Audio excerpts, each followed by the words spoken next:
Chicago didn't become a mob town overnight. It happened one bribe at a time, one bullet at a time, until an entire city learned to live under the shadow of a criminal empire. From the brothels of the Levee district to the casinos of Las Vegas, the Chicago outfit shaped a century of American crime. This is how it happened, and why the story still isn't over. If you enjoy our videos, don't forget to subscribe, hit the like button, and share your thoughts about today's topic in the comments. It really helps the channel grow. Let's begin. It began in a city that was growing too fast for its own good. Chicago in the 1890s was a place where smoke hung over the streets, where fortunes were made in daylight and settled at night with knives and revolvers. Immigrant neighborhoods stretched for miles, each carrying its own grievances, its own ambitions, its own brand of trouble. In that world, two forces shaped the streets long before anyone whispered the name outfit. One was the rise of the Black Hand, loosely organized extortionists who preyed on the new Italian arrivals. The other was the political machine controlling the First Ward, the part of town that bordered the Loop and the Levee, the city's vice districts. The First Ward had two kings: Michael Hinky-Dink Kenner, small, quiet, a man who used a coin flip to decide more than most politicians used a council chamber, and his partner, Bathhouse John Coughlin, loud, flamboyant, a carnival barker dressed like royalty. Together they didn't run Chicago's politics. They collected from it. They controlled licenses, permits, policing, and protection. If a saloon opened, if a hotel expanded, if a brothel stayed in business, it did so because these men allowed it. And in the middle of this world, a young shoeshine boy named Vincenzo Colosimo began to climb. Colosimo came to Chicago from Sicily as a child in 1895. He was bright, ambitious, restless. As he shined shoes in Kenner's Workingmen's Exchange Saloon, he learned fast that politics wasn't about speeches, it was about loyalty, favors, and the quiet flow of money. Kenner took a liking to him, gave him his first city job as a street cleaner. That job wasn't glamour, but it was access. Colosimo worked the alleys of the First Ward, talking to Italian immigrants, building trust and delivering their votes to Kenner. It was enough to get him promoted to precinct captain, then superintendent of street cleaners. Every step brought him closer to the levers of power that controlled Chicago's underworld. And then came the move that changed his life. By the turn of the century, Chicago was the country's capital of vice, gambling, saloons, and more than anything, prostitution. Brothels flourished under political protection, bringing in money that City Hall quietly pocketed. Colosimo wanted in. He married Victoria Moresco, a madam running a pair of brothels in the Levee district. She was older, experienced, and she had standing in the underworld. With Kenner's blessing, Colosimo used the marriage to step into the brothel business. He wasn't subtle about it. He built a network of houses, ran his workers hard, and kicked up money to the First Ward. The arrangement worked. By the early 1900s, Colosimo wasn't a shoeshine boy anymore. He was a vice lord, one of the most powerful collectors in the district that defined corruption in Chicago. Nobody knew it then, but the foundation was being laid. The protection rackets, the political connections, the immigrant crews, these things would soon evolve into something larger and more organized. And standing at the center of it all, gathering money from the streets while men like Kenner and Coughlin pulled strings from above, was Big Jim Colosimo. A man who believed he had full control of Chicago's underworld. A man who didn't yet know what was coming for him. By 1909, Big Jim Colosimo stood at the top of Chicago's vice rackets. But power in that city always came with a shadow attached. And for Colosimo, that shadow took the form of the Black Hand, extortionists who wrote their demands in broken Italian and backed them with dynamite and pistols. One letter after another arrived at Colosimo's door, each demanding the same thing: $50,000. When the letters stopped working, the men behind them made their threats in person. Even a seasoned operator like Colosimo understood he was outmatched. He needed someone who could meet violence with violence and handle danger with a steady hand. His wife, Victoria, knew a man in New York who fit the profile. Johnny Torrio. Back in Brooklyn, Torrio co-owned the Harvard Inn Saloon with his old friend Frankie Yale. He was short, calm, and deceptively quiet, a man who had survived the gang wars of Coney Island and learned that power came not from rage, but from organization. When Victoria asked him to come to Chicago, Torrio left New York behind and stepped into Colosimo's world. He earned his place quickly. Colosimo handed him the Black Hand problem. Torrio handled it the only way the era allowed, by luring the extortionists into a trap where Colosimo's gunmen waited in the dark of a horse-drawn carriage. By dawn, 2 were dead, 1 dying, and Colosimo understood exactly what kind of man he had brought into the city. From bodyguard to trusted advisor, Torrio climbed fast. He handled money cleanly, managed brothels efficiently, and built the kind of hierarchy Chicago's vice operations had never seen. He was a businessman disguised as a gangster, and Colosimo recognized talent when he saw it. Responsibility shifted from Victoria's hands to Torrio's, and soon he was the true architect behind the Levee's expanding empire. Then Torrio laid the cornerstone of what would become the Chicago outfit. He purchased a 4-story building at 2222 South Wabash Avenue and turned it into a headquarters that would echo through criminal history. The place was called the Four Juices, named for the repeating 2s in its address. Inside, Torrio built a full operation: a saloon, a gambling house, a brothel, and upstairs the office where he planned the future. And across the country, trouble was brewing for a teenage bouncer in New York, one Alphonse Capone. Capone had cut a man across the face in a bar fight. Frankie Yale, his employer and Torrio's old partner, knew the retaliation wouldn't wait. Yale wrote Torrio a letter asking if he could hide the kid, give him work, and keep him out of the firing line. Torrio agreed. When Capone stepped off the train in Chicago, he was 19 years old, rough around the edges, and ambitious in ways even he didn't yet understand. Torrio put him at the front door of the Four Juices, where Capone's size made him useful and his instincts made him dangerous. Before long, Torrio made him his bodyguard, and that's where the seeds of something larger started to take root. By the 1910s, Chicago's South Side was divided between gambling dens, brothels, and small-time gangs, each operating under the loose supervision of First Ward politics. Torrio didn't try to dominate the city, he tried to organize it. He built alliances with immigrant crews, negotiated territory where he could, and used money where guns would have made unnecessary noise. It was a world waiting for prohibition, waiting for a boom no criminal mind had yet seen. And as the decade closed, Big Jim was still the name on the business, but Torrio was the man building the machine under it.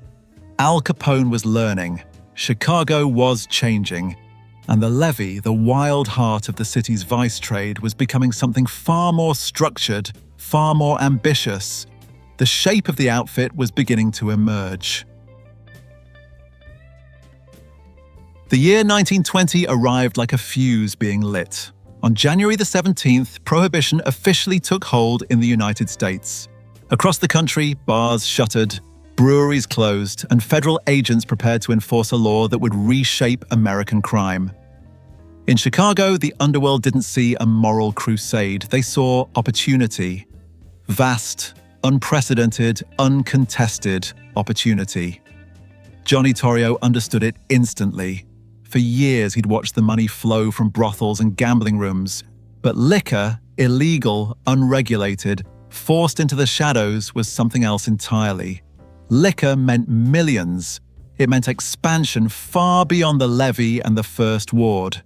Torrio saw a new era forming, one that would need organization, supply lines, muscle, and political insulation.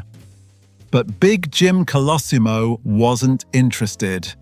Colosimo had built his empire slowly, one brothel at a time, under the protective umbrella of city politics. He liked the balance he'd struck. Money rolled in steadily, cops were paid, judges nodded in his direction, life was comfortable, and he'd fallen in love. In March of 1920, he divorced his first wife, Victoria Moresco, the woman who once linked him to the brothel world, and married Dale Winter, the singer who had captured his attention at his South Wabash Avenue restaurant. After the wedding, the two eloped to Indiana, then returned home to a spacious Southside residence. Big Jim was thinking about romance, respectability, and the life he could enjoy now that he'd reached the top. Torrio, meanwhile, was thinking about the future and watching it slip away under a boss who no longer wanted to take risks. The divide between them widened quickly. Torrio pushed for expansion into bootlegging. Colosimo refused every step. He didn't want to bring federal agents into his world. He didn't trust Washington the way he trusted Chicago's political machine. He wanted stability, not empire. For Torrio, that was the final obstacle. On May 11th, 1920, Colosimo received a phone call. Something important, he told Dale. He drove to his restaurant, the place where he held court for politicians, entertainers, and vice bosses alike. The restaurant hadn't opened yet. A porter told him no one had been looking for him. Big Jim went to check anyway. Moments later, a single gunshot echoed through the quiet of the empty dining room. A .38 caliber round struck the base of his skull. He died instantly, slumping onto the floor of the place he had built. Witnesses would later describe a man fleeing the scene, a man the porter tentatively identified in a photo lineup as Frankie Yale, Torrio's old partner from Brooklyn and a known contract killer. Fear kept him from repeating the identification in person, and no charges were ever filed, but everyone close to the situation understood the implication. Colosimo had refused to move into the future. Torrio removed the obstacle. The funeral that followed was extravagant, almost political theater. Thousands came. Judges, aldermen, state legislators, union men. Torrio walked into a waiting car belonging to Hinky Dink Kenner, and the crowd understood exactly what that meant. The old order was gone. The Chicago outfit, though it wasn't yet called that, had a new boss. Johnny Torrio formalized control quietly, confidently. He expanded operations, prepared for the bootlegging boom, and strengthened the structure he'd been building for more than a decade. Behind him, in the doorway of the Four Juices, a young man named Al Capone watched everything. He saw how power moved, how decisions were made, how one era ended and another began. Chicago wouldn't be the same again. When Big Jim Colosimo fell in 1920, the city didn't pause to mourn. Chicago was a machine that ran on vice and ambition, and Johnny Torrio wasted no time stepping into the role he'd been preparing for. What followed was a transformation, quiet, methodical, and deliberate. Torrio didn't want street fights, he wanted an organization. Under his direction, Chicago's criminal landscape began shifting from loose crews and neighborhood thugs into something coordinated. With Prohibition now the law of the land, Torrio expanded bootlegging across the city. Breweries reopened in the shadows. Distilleries hummed behind boarded windows. Trucks moved through alleys before sunrise, carrying beer and liquor to speakeasies that lined the South Side. And Torrio didn't limit himself to Italians. That was the difference. He believed cooperation meant profit. He brought in men from different backgrounds, Irish, Jewish, Polish, anyone who could provide muscle, territory, or connections. By linking ethnic crews under one umbrella, he gave Chicago its first taste of what a unified syndicate could look like. But cooperation had limits, and on the north side stood a man who wasn't interested in alliances. Dean O'Banion. O'Banion ran a smaller but fierce Irish operation anchored in Schiller Street and the flower shop he used as a front. He was smart, impulsive, and territorial. His crew controlled key bootlegging routes on the north side, and Torrio's expanding influence didn't sit well with him. As Torrio's empire grew, so did the tension between the two men. The Jenners, Torrio's allies on the west side, began selling cut-rate alcohol in O'Banion's territory. O'Banion complained, but Torrio hesitated to intervene, trying to keep peace while still rewarding his own people. The decision planted the first seeds of a conflict that would soon plunge Chicago into a blood-soaked gang war. While the city braced itself for what was coming, another figure was rising inside Torrio's circle: Al Capone. Capone had arrived in Chicago as a 19-year-old kid with a scar on his face and something to prove. Under Torrio, he matured. He watched how Torrio negotiated, how he delegated, how he built influence without raising his voice. Torrio gave him more responsibility, collections, business meetings, enforcement. By 1922, Capone wasn't a bodyguard anymore. He was Torrio's right-hand man. He oversaw brothels, supervised shipments, and spoke on Torrio's behalf when the boss wanted to keep his name out of the conversation. Capone handled the dirtier work with a firm hand, but he also showed a talent Torrio valued deeply, the ability to think strategically. But Chicago's politics changed everything. In 1923, William Deaver was elected mayor on a promise to clean up the city, particularly its illegal booze trade. Under Deaver, police pressure intensified, especially on Torrio's operations inside Chicago's limits. Raids increased. Payoffs that once secured peace weren't enough anymore. So, Torrio made a move. He pushed the heart of the bootlegging operation into Cicero, a suburb where the political structure was easier to influence. This was where Capone rose to an even more visible role. Torrio sent him into Cicero to smooth the transition and apply pressure where persuasion failed. Capone did both with equal intensity. By the end of 1923, the outfit's center of gravity had shifted out of the city and into the suburbs. Cicero became a safe harbor for brothels, speakeasies, and gambling houses. The money flowed, the police backed off, and Torrio's empire continued to grow. But every expansion brought new enemies. O'Banion watched from the north side, taking note. Capone expanded his influence, gaining confidence. And Torrio, still calm, still measured, could sense the storm forming at the city's edges. The groundwork for the next chapter was set. Peace was thinning, fortunes were rising, and Chicago was about to learn how quickly an empire can be tested. By 1924, Cicero wasn't a suburb anymore. It was the front line of a quiet war, the kind fought not with diplomacy, but with brass knuckles, ballot boxes, and the kind of intimidation Chicago knew better than any town in America. Johnny Torrio had seen the pressure coming. With Mayor William Deaver cracking down on Chicago's underworld, he and Al Capone shifted their operations to Cicero, where the political leadership was easier to shape. But the outfit didn't settle in gently. They took over block by block, speakeasies, brothels, gambling halls, turning Cicero into a sanctuary for everything the city was trying to shut down. And with the municipal election approaching on April 1st, 1924, Torrio needed one thing above all: a friendly government. The man they backed was Joseph Z. Klenher, the town's corrupt city manager. Keeping him in power meant safety. Losing him meant raids, arrests, and disruption to the entire bootlegging empire.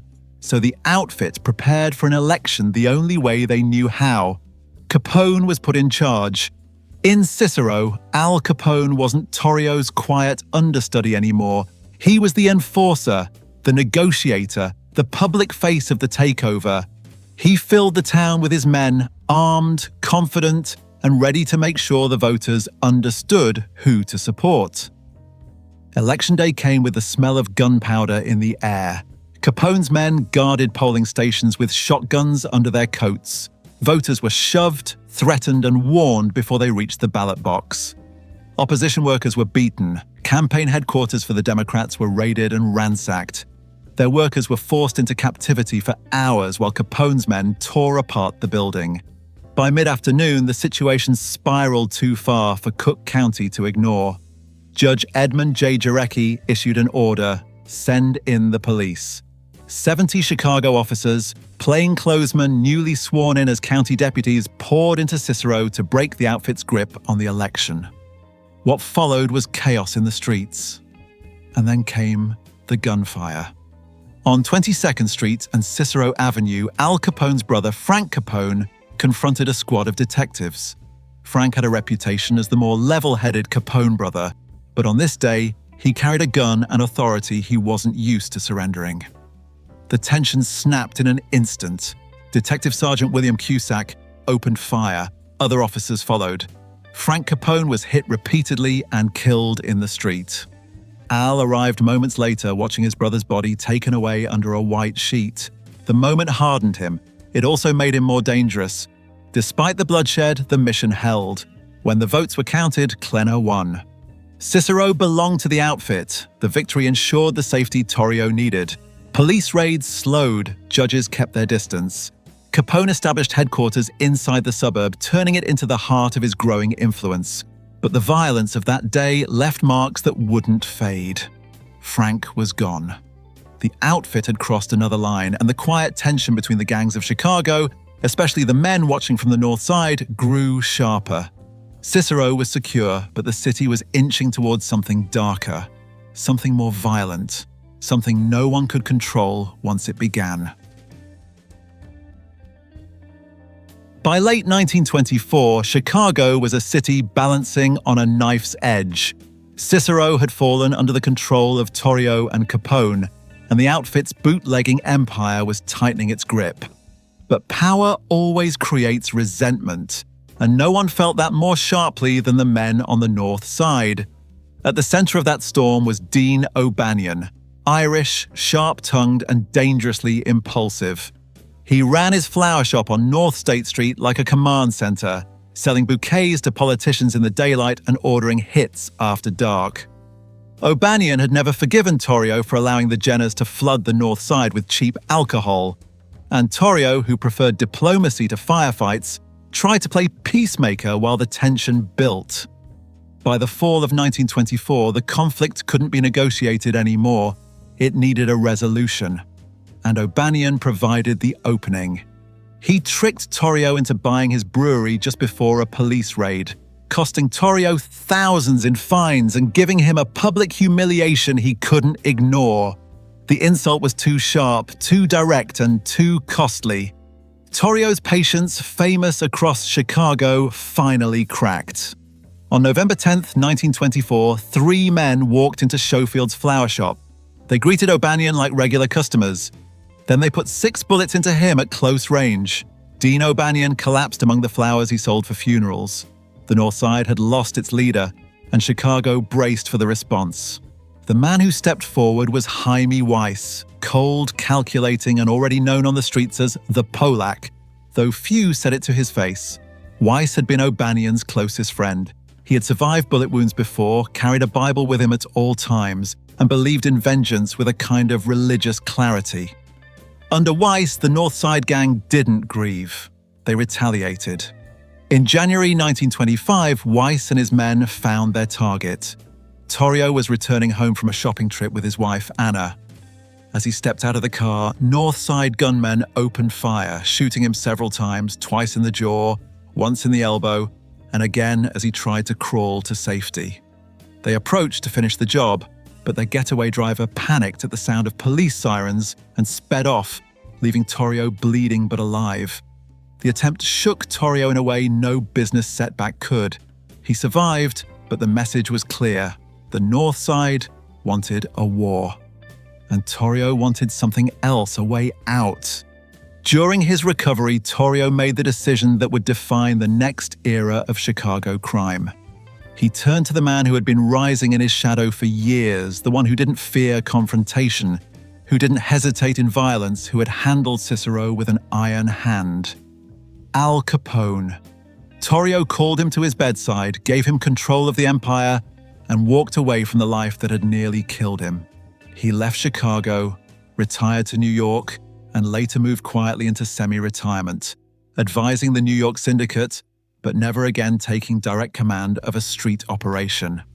In 1925, leadership of the outfit officially passed to Alphonse Al Capone, a 26-year-old gangster who had learned the business under Torrio and was now ready to run it his own way. The North Side Wars had claimed O'Banion. They had nearly taken Torrio, and now they had delivered Chicago's underworld into the hands of a man whose name would one day overshadow the entire city. Capone was stepping into power, and Chicago was stepping into one of the most violent chapters of its history. When Al Capone took control of the outfit in 1925, Chicago braced for a new kind of leadership. Johnny Torrio had believed in balance, alliances, negotiations, quiet arrangements behind closed doors. Capone believed in something simpler: dominance. If someone blocked his path, he pushed harder. If someone threatened his business, he pushed back with overwhelming force. And business was booming. Bootlegging wasn't a hustle anymore, it was an industry. Capone expanded operations on a scale Chicago had never seen. Breweries worked around the clock. Trucks rolled out in convoys. Speakeasies across the South Side poured outfit-controlled alcohol by the gallon. Money moved just as fast into Cicero, into political pockets, into Capone's growing network of enforcers. To hold that empire together, Capone needed muscle. So he built a squad built for one job: enforcement. The man who led it was Jack "Machine Gun" McGurn. McGurn was sharp, ruthless, and methodical, exactly the type Capone trusted in a city where gunfire had become part of the nightly rhythm. Under him worked men like Tony Capezio, Claude "Screwy" Maddox, Sam "Golfbag" Hunt, and Frank Rio. These weren't street corner shooters. They were specialists, the kind who knew the weight of a Thompson gun and the value of sending a message that wouldn't need to be repeated. And Chicago heard those messages loudly. The North Side gang, now under Jaime Weiss, refused to let Capone rule uncontested.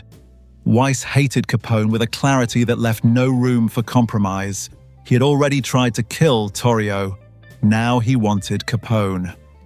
On September 20th, 1926, Weiss and his men launched a full assault on Capone's headquarters at the Hawthorne Hotel in Cicero. They riddled the building with hundreds of rounds, glass exploding, brick crumbling, innocent bystanders dropping to the pavement. Capone hit the ground behind a desk and survived only by luck and instinct. Weiss had sent his message. Capone prepared his reply. Less than a month later, on October 11th, 1926, Weiss stepped out of Holy Name Cathedral on North State Street. Gunmen waited across the street with Thompson's submachine guns hidden in coats.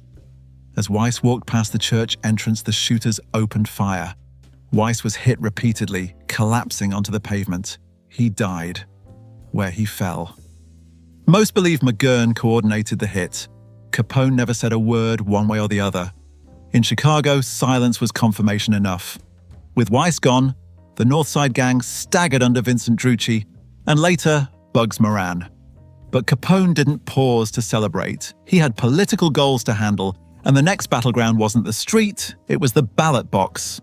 By 1928, Chicago prepared for another election season, and Capone wanted to ensure the right candidate held the mayor's office. He'd already seen how political shifts could cripple an empire. He wasn't going to let that happen again. So he threw his weight behind William Big Bill Thompson, a candidate willing to look the other way when it came to bootlegging. Capone donated heavily to the campaign and deployed his men in one of the city's most infamous electoral operations. The newspapers called it the Pineapple Primary, named for the hand grenades that exploded across Chicago as Capone's crew bombed the offices and homes of Thompson's political rivals. Opposing campaign workers were beaten. Polling places were threatened. Anyone who stood in the way of Thompson's return to power found themselves staring down Capone's foot soldiers. When the smoke cleared, Thompson's faction regained control of City Hall. Capone had bought himself protection, at least for a while, but Chicago had changed. Gunfire echoed across the neighborhoods with a regularity that made national headlines. Corpses appeared in alleys, in cars, in front of taverns. By the end of 1926, more than 100 gangsters had been killed in the beer wars. The city wasn't a battleground anymore, it was a proving ground, one where Capone's name grew heavier with every headline, every killing, every victory. Capone now stood alone at the top, but beneath him, the foundations of the outfit were shaking. The next chapter wouldn't be about expansion, it would be about consequence. By 1929, Chicago had stopped pretending it wasn't a war zone. The beer wars had carved the city into territories marked by bomb craters and bullet holes, and Al Capone, now the most infamous man in America, stood at the center of it all. He controlled Cicero, he controlled distribution, he controlled the flow of money from the South Side to the suburbs. But there was one man he couldn't control. One man who kept the North Side alive, George "Bugs" Moran. Moran had survived when O'Banion fell. He survived Weiss, Drucci, and every ambush meant to wipe out the Irish power left in Chicago. By early 1929, Moran was the last of the North Side leaders, tough, stubborn, and still a threat to Capone's monopoly. Capone wanted the war over. And on February the 14th, 1929, someone decided to end it in a way the country would never forget. That morning, in a garage at 2122 North Clark Street, 7 men waited for what they thought was a shipment of hijacked liquor. 5 were Moran's soldiers, 1 was an auto mechanic, another was a friend of the crew. A car pulled up. 4 men stepped out, 2 in plain clothes, 2 dressed as Chicago police officers. The fake cops ordered the men to line up against the wall. The victims complied, believing they were being arrested. What followed wasn't an arrest, it was an execution. The gunmen opened fire with Thompson submachine guns and a shotgun. Dozens of rounds tore through the brick and the bodies of the 7 men who never saw a courtroom, never saw a warning, never had a chance. Bugs Moran lived only because he was late to the meeting. As he arrived, he saw the police imposters and slipped away, unaware that inside the garage, his entire command was being wiped out. The St. Valentine's Day Massacre stunned the nation. Photos of the bodies ran in papers from Chicago to New York. The public blamed Capone immediately, even if the law couldn't prove it. And the government, federal, not local, finally realized Capone wasn't a neighborhood gangster anymore. He was a national problem. Capone, sensing the heat, made a mistake Torrio never would have. He disappeared to Florida to slow things down. But his absence didn't cool the investigation, it intensified it. Federal agents dug into his finances. Treasury officials examined every ledger they could find. And eventually, they discovered the one vulnerability Capone couldn't shoot his way out of: taxes. For all his power, Capone had never declared legitimate income that could explain his lifestyle. The government built its case patiently, brick by brick, until the evidence was too strong to avoid. On October 17, 1931, a federal jury found Alphonse Capone guilty of 3 counts of income tax evasion. A week later, he was sentenced to 11 years in federal prison, the stiffest tax sentence in U.S. history at the time. He was fined $50,000, charged thousands more in court costs, and held liable for over $200,000 in back taxes. Chicago's most feared man was led away in handcuffs, not for murder, not for bootlegging, but for failing to pay the government its share. He served time in Atlanta first, then Alcatraz, as syphilis quietly ate away at his mind. When he was finally released, he was no longer the man who once ruled a city. He returned to Florida, living out his days in a quiet, confused decline. On January 25, 1947, Al Capone died from heart failure caused by apoplexy, his empire long gone, his legends sealed by the city he once controlled. The outfit survived him. Chicago moved on. But the image of that garage on a cold February morning, the bodies, the guns, the brutality, cemented Capone's name into the American psyche. His rise was spectacular, his fall was inevitable, and the city he left behind would never be the same. When Al Capone went down in 1931, the outfit didn't collapse. It shifted, quietly, efficiently, and with the kind of discipline that Capone himself never mastered.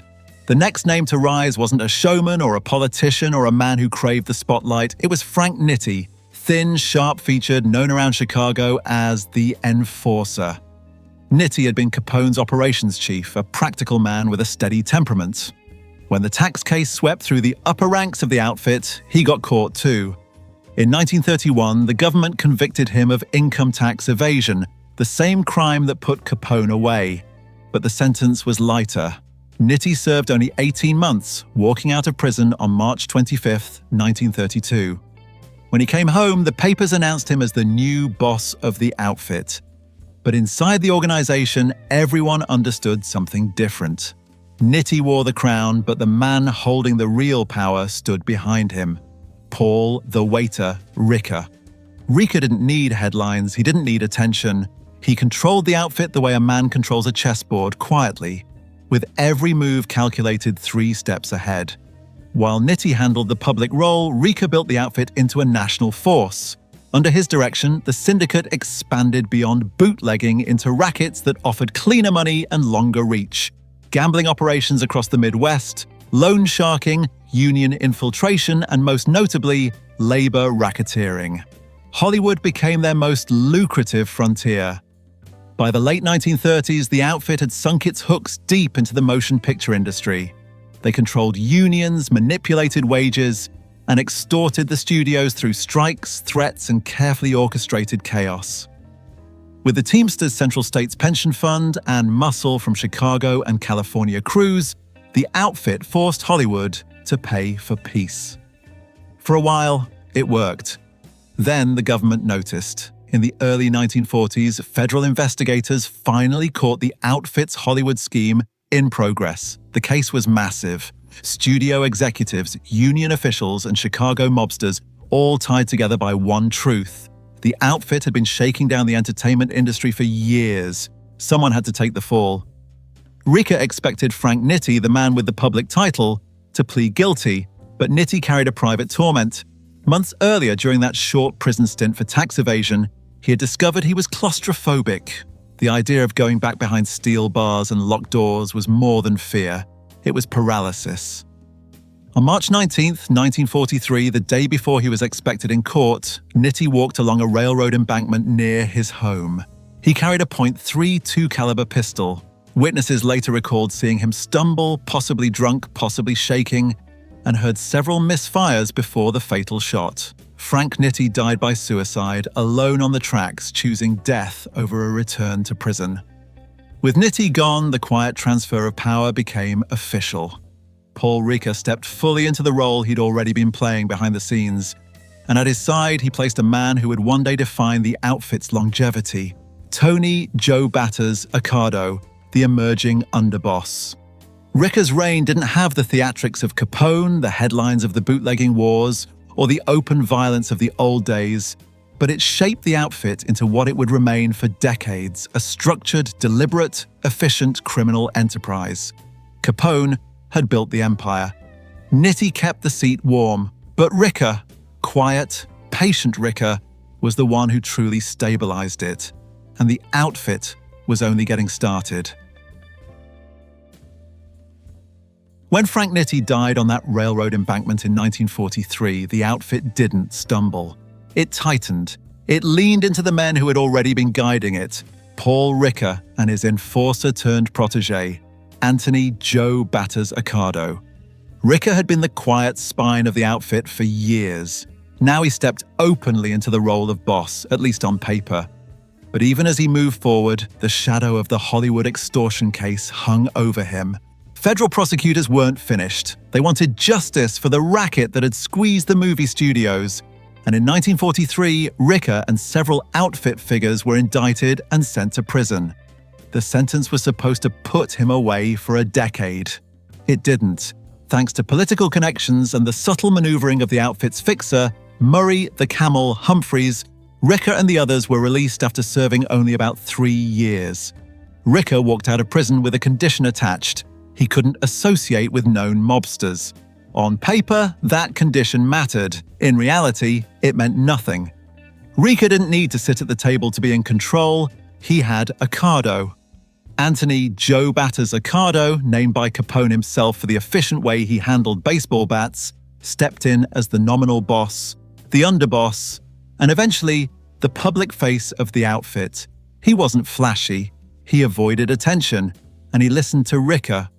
What the two men built together was unusual in the world of American organized crime, a shared power arrangement. No coups, no bloody transitions, no dramatic betrayals. Ricca served as senior statesman. Accardo handled the streets, the money, and the daily operations. It worked better than anyone expected. During this period, the outfit began absorbing a new generation of talent. young men hardened by the Depression and shaped by the rough edges of Chicago's neighborhoods. Many of them came from the 42 Gang, a teenage street crew known for violence, ambition, and a willingness to do whatever the outfit needed.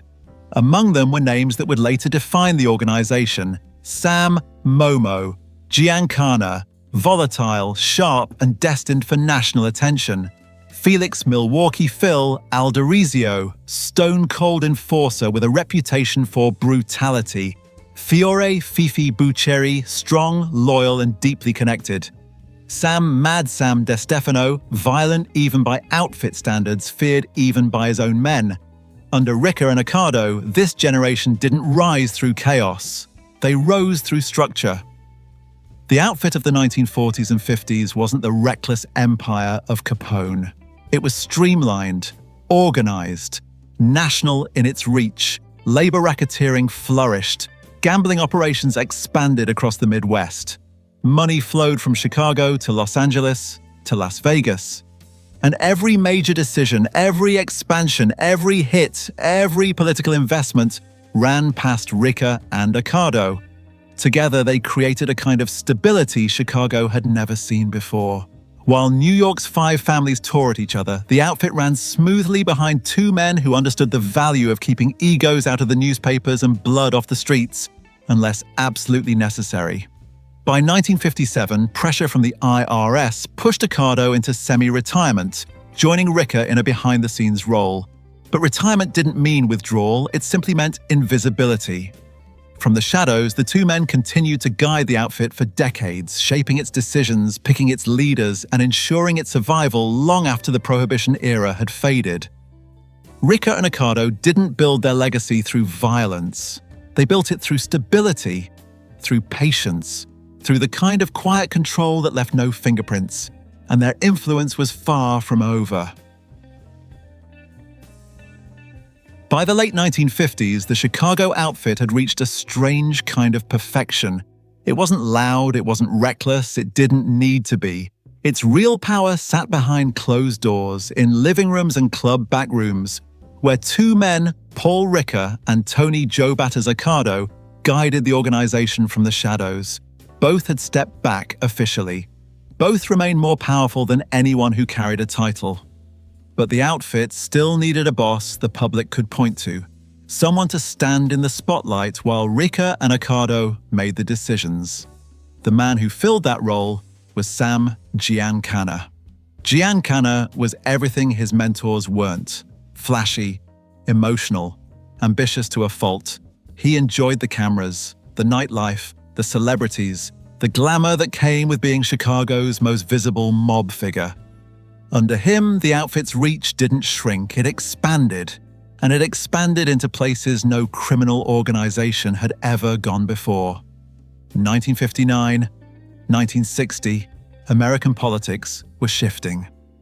The Cold War was tightening, and somewhere in that landscape, an unholy triangle formed between the outfit, powerful labor unions, and high-stakes national elections. The story has been told 100 ways, but the document makes the broad outline clear. During the 1960 presidential election, many claimed that the mafia, especially Giancana's Chicago outfit, threw its weight behind John F. Kennedy. The connection allegedly came through Joseph Kennedy, the patriarch, who was said to have met with Giancana to help secure votes in key states. Union muscle, friendly judges, and intimidation did the rest. Whether the deal happened exactly as rumored, one thing was certain: once Kennedy took office, he didn't hold up his end. The new president turned loose his brother, Attorney General Robert F. Kennedy, on organized crime. Giancana, once supposedly useful, suddenly found himself in the crosshairs of federal prosecutors. But while the FBI bore down on him at home, another government agency was approaching him from a different angle: the CIA. In the early 1960s, as the United States plotted to remove Fidel Castro from power in Cuba, the agency explored every possible tactic, including enlisting the American mafia. The idea seemed logical to the men in charge. The outfit had run Havana's casinos before Castro seized them. They wanted them back. Their interests aligned. So the CIA reached out to crime figures, including Chicago's own. Giancana and other mobsters were allegedly involved in a covert plan, Operation Mongoose, and later referenced within Operation Family Jewels, to assassinate Castro and open the island for their businesses again. The attempt failed, but it revealed something remarkable. The outfit had climbed from Chicago's alleys to the highest levels of Cold War geopolitics. At the same time, another river of money was flowing west, Las Vegas. The outfit, alongside figures like Meyer Lansky, Sidney Korshak, and Teamsters boss Jimmy Hoffa, used the Teamsters Central States Pension Fund as their private bank. They poured millions into building and controlling casinos, and from those casinos, they perfected the art of the skim. Money was siphoned off before it ever touched a ledger, unrecorded, untraceable, carried out of count rooms in duffel bags and suitcases. Over the course of decades, the outfit took millions from Las Vegas casinos like the Stardust, Fremont, Marina, and Hacienda, operations overseen by trusted men such as Frank Lefty Rosenthal and Anthony the Ant Spilotro. It was the peak of their influence. Chicago controlled slices of politics, slices of Hollywood, slices of Las Vegas, and even pieces of international intrigue.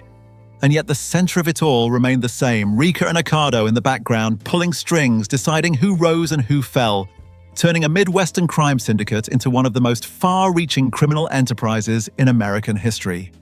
But every rise has an arc, and as the 1960s wore on, pressure from law enforcement, political shifts, and internal volatility began to change the outfit's trajectory. The peak had been reached. The descent was waiting. By the 1970s, the Chicago outfit was still standing, but the city around it had changed in ways that made the old rackets harder to hold onto. The easy money of earlier decades, illegal casinos, protected bookmaking, unchallenged vice districts was drying up. Off-track betting had carved deep into their profits, and legalized casinos chipped away at the gambling markets they once controlled from the shadows. The outfit wasn't crumbling, not yet, but it was losing ground, forced into new ventures that were far more volatile and far less predictable. With the steady revenue streams fading, the outfit turned to the streets, where money was still moving, but carried danger in every direction. One of the strongest currents was the stolen car racket. Independent thieves had built a thriving chop shop economy across Chicago's South Side and into Northwest Indiana. Cars stripped, parts moved quickly, cash changing hands without paper trails. The outfit wanted that money, and they sent James "Jimmy the Bomber" Catora to take it. Catora pushed hard. He leaned on thieves, demanded tribute, and tried to pull a loose network of criminals under outfit control. Instead of folding, they fought back. Bodies began to appear, some dumped in alleys, some left in burned-out cars, others found face down in industrial lots. More than 20 murders were tied to the struggle. Catora didn't survive it either. In July 1978, he was killed during a power struggle with his own underling, Albert Tocco, who wanted control of the stolen car trade for himself. It was a war the outfit won on paper, but the cost was chaos and bloodshed, and a sign that internal cracks were widening. At the same time, another fight erupted across Chicago's adult entertainment scene. Bookstores, peep shows, massage parlors, and strip clubs had exploded in number, many run by owners who weren't interested in turning over a percentage to anyone. The outfit moved in with threats, demands, and beatings, expecting compliance. Instead, they had triggered what became known across the city as the Porn Wars, a string of attacks, bombings, and executions as both sides tried to muscle their way through an industry that was dirtier and more unpredictable than anything the outfit had handled before. It was profitable, but it came with heat the bosses never liked. By 1977, the outfit made an unlikely ally.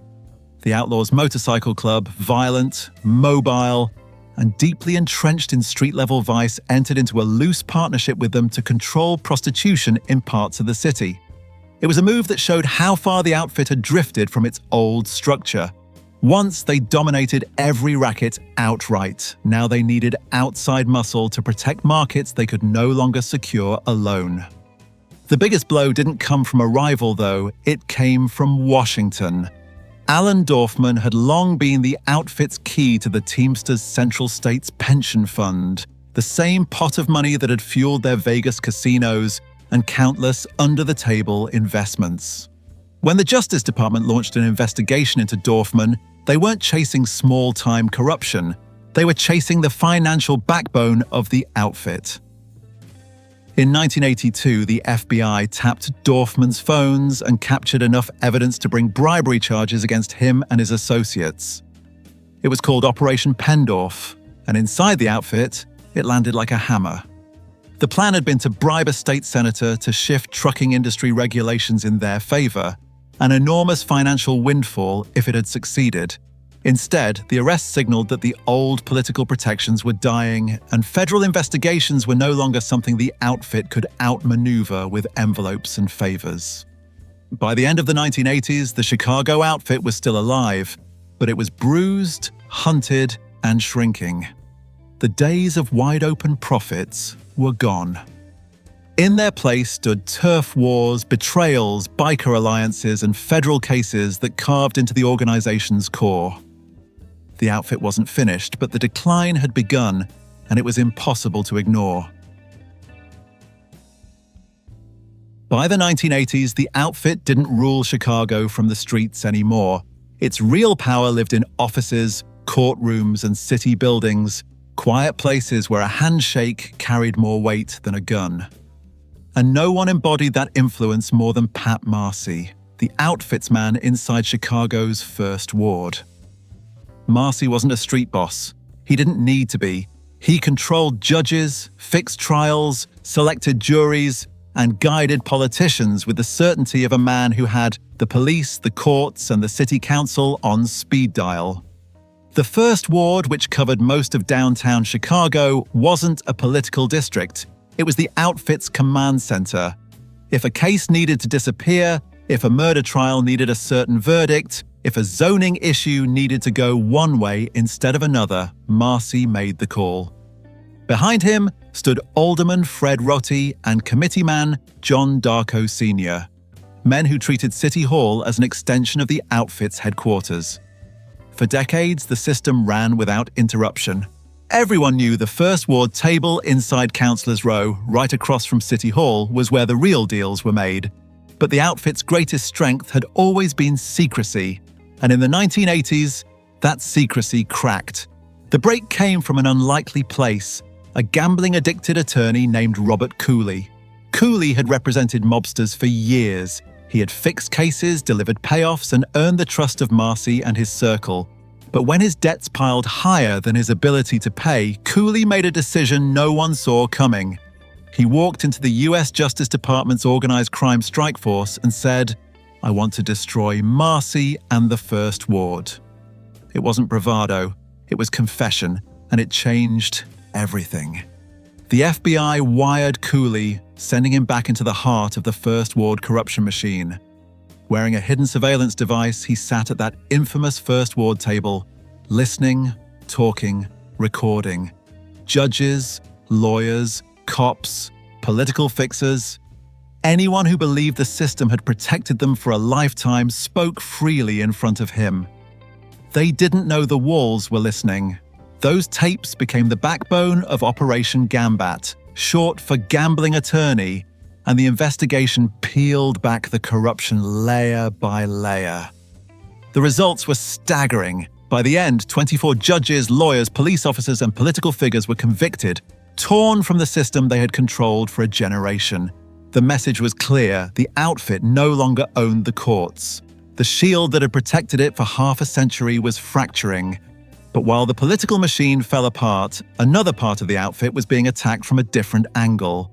In February 1990, after an 8-year FBI investigation, 20 members and associates of the Ferriola Street crew, named for former boss Joseph Ferriola and then led by Ernest Rocco Infelice, were indicted on federal charges including murder, extortion, and bribery. It was another major blow, cutting into the outfit's operational muscle while Operation Gambat carved into its political backbone. The Chicago outfit wasn't finished, but it was weakening in ways it had never experienced. The old alliances were fading, the courts were no longer friendly, the city was changing, and then, in 1992, the last of the old giants fell. Tony Accardo, the man who had quietly directed the outfit for half a century, died. He had spent almost his entire life in the underworld and managed something nearly unheard of. He never saw serious prison time. One of the longest-sitting bosses in American crime, he embodied the era when the outfit ran Chicago with a combination of discipline, strategy, and fear. With Accardo's death, the last link to the old guard disappeared. The outfit lived on, but the world that had once protected it, fed it, and quietly obeyed it was gone. Chicago was entering a new era, and the outfit would enter it smaller, older, and more exposed than ever before. By the 1990s, the Chicago outfit was no longer the empire that had ruled the city through Prohibition, the post-war boom, or the Vegas skim years. It was still there, still dangerous, still connected, still capable of violence, but the walls around it had tightened. Federal pressure had become relentless. Surveillance was everywhere. Informants were no longer rare, they were inevitable. The outfit didn't collapse. It receded. Crews grew smaller, territories shrank, the once untouchable political networks were gone, replaced by city institutions that no longer tolerated the quiet handshakes that had protected mobsters for generations. The outfit survived, but as a shadow of what it had been, kept alive by aging members and a handful of loyal soldiers who'd grown up in a very different Chicago. In this new era, one location became a symbol of what the outfit had become: the old neighborhood Italian-American club. Tucked away from the noise, the club wasn't a command center or a recruiting ground. It was a gathering place, a quiet refuge where the older generation of outfit men spent their final years. They talked, they played cards, they remembered a city that didn't exist anymore. The man behind the club had been Angelo the Hook LaPietra, a powerful figure who helped shape the outfit's transition into the modern era before his death in 1999. But the outfit's decline didn't mean law enforcement eased up. In fact, one of the most devastating blows came in 2005. That year, the US Department of Justice launched Operation Family Secrets, a sweeping assault on the outfit using the Racketeer Influenced and Corrupt Organizations Act. 14 mobsters and associates were indicted, including Joseph Lombardo, Frank Calabrese Sr., James Marcello, and others tied to murders stretching back decades. And then came the revelation no one thought they'd ever see. Nicholas Calabrese, a made member of the Chicago outfit, became the first in the organization's history to cooperate with the federal government. Facing a life sentence, he chose to testify. His knowledge was staggering: 14 murders he took part in himself, and information on 22 more. His testimony cracked open cases the outfit believed long buried, shaking the foundation of the organization in a way no previous investigation had managed. Publicly, the outfit still had leaders. Behind the scenes, the real power thinned with every arrest and passing year. From 1996 to 2018, the man believed to be running what remained of the outfit was John No-Nose DeFronzo, a quiet, calculating figure from the Grand Avenue crew. DeFronzo commanded respect, but his leadership reflected the times. Smaller crews, smaller profits, fewer soldiers, more caution. When he died in 2018, the outfit lost one of the last men who could connect modern Chicago to the old guard. By 2021, the reputed leader was Salvatore Soli di De Laurentiis, a man who kept an even lower profile. The outfit under Soli di wasn't the vast criminal corporation of earlier decades. It operated like a collection of aging businesses, some gambling here, some loan sharking there, a little protection money where it could be squeezed. But Chicago still produced violence, and sometimes the lines between the outfit and street gangs blurred in ways that echoed the past. On May 31, 2020, 24-year-old Bobby Boo Boo English Jr. was murdered. Police suspected a crew affiliated with the 12th Street Players, a gang linked historically to Cicero outfit associates. Boo Boo was the son of Bobby Taz English, a man who once ran that gang and had connections that drifted close to the outfit's orbit. By 2020, Taz was serving time for attempted murder, but the killing of his son stirred old rumors about how deeply the outfit still influenced Chicago's street-level violence. The organization that once controlled politicians and casinos now moved in whispers. Older men, smaller crews, fewer rackets. The outfit didn't disappear. It adapted, shrinking into a form that could survive the world it helped create. A century after Big Jim Colosimo first took over the Levee district, the Chicago outfit was still alive. No longer an empire, no longer a machine that dictated the city's future, but still present, still persistent, still operating in the corners and shadows of a city that had learned to live with it. The story hadn't ended. It had only faded into the quiet.